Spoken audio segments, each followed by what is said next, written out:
There are multiple reasons why I play video games, but there are some reasons I like better than others.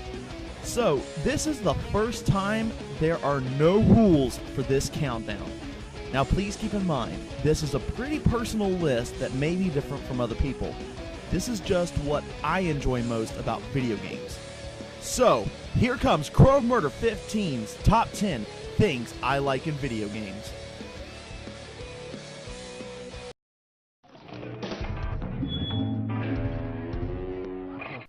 This feature in games is actually overlooked a lot because 9 times out of 10, we don't even know that it's happening.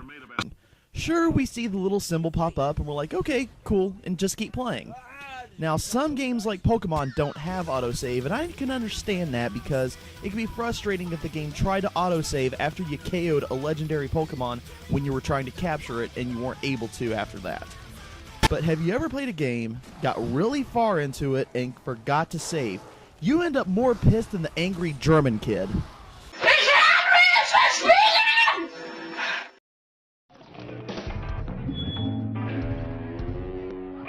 You might be a little confused on this one.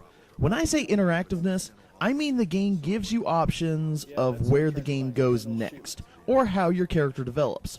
3 good examples of this are Fallout New Vegas, Skyrim, and Dragon Age. I wonder what would happen if Mario had this option, like if you decided not to rescue the princess. Okay, screw this, screw it. Hey, Dragon, you can have her.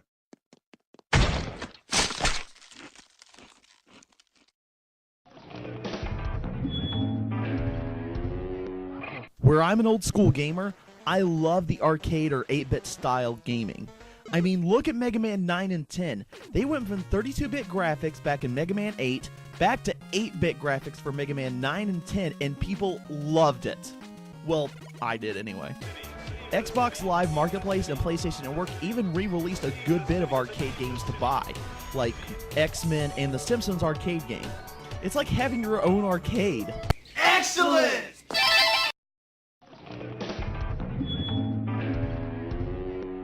Whether you're killing them or being one yourself, zombies have been in games for years.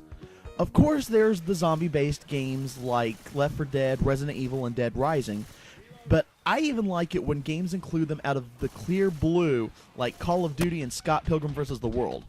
All I know is when the zombie apocalypse happens, I'll be ready. Time to nut up or shut up.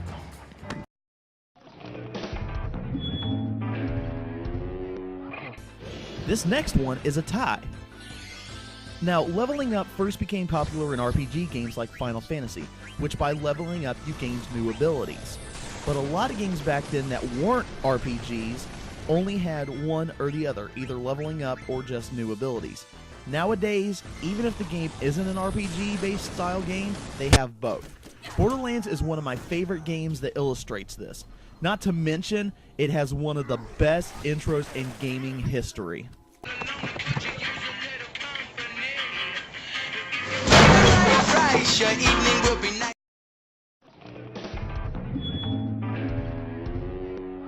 There's nothing quite like having a few of your friends over and working together to kick some ass. It can be a first-person shooter, MMO, or the old-school style beat-em-ups. All of them are great. Online play is fun, but having your friends right there with you is just awesome. Unless you're playing Contra and... yeah, that happens. Damn it!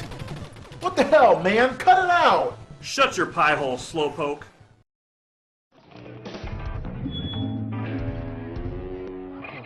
Almost every game has them. Some are great, and some just flat out suck. Either way, boss battles have always been a big part in gaming. You always feel a sense of accomplishment when you beat a boss as well.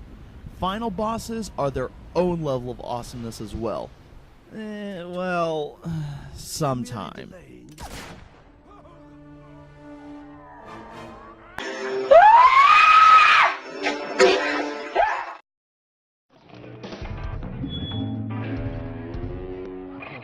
Okay, I admit it, I'm a huge sucker for unlockables, even if they have some of the most ridiculous requirements. It doesn't matter if it's concept art, videos, hidden characters, or even just a stupid little bonus game, I want it unlocked. One of the most challenging for me has been the Hayabusa armor and katana from Halo 3.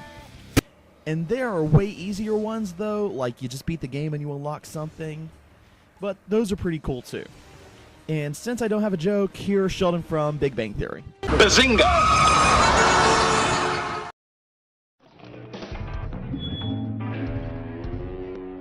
I'm going to stress this now. My number 2 and number 1 are similar. I'll explain why this is important at number 1. Everyone has their own style of gaming, so when a player is given the option to customize the character they're playing as, it makes for a better experience. Let's take Dungeon Fighter for example. You can pick whether your weapon is faster and weaker, or slower and stronger. So why is this like my number 1? Well, you'll see.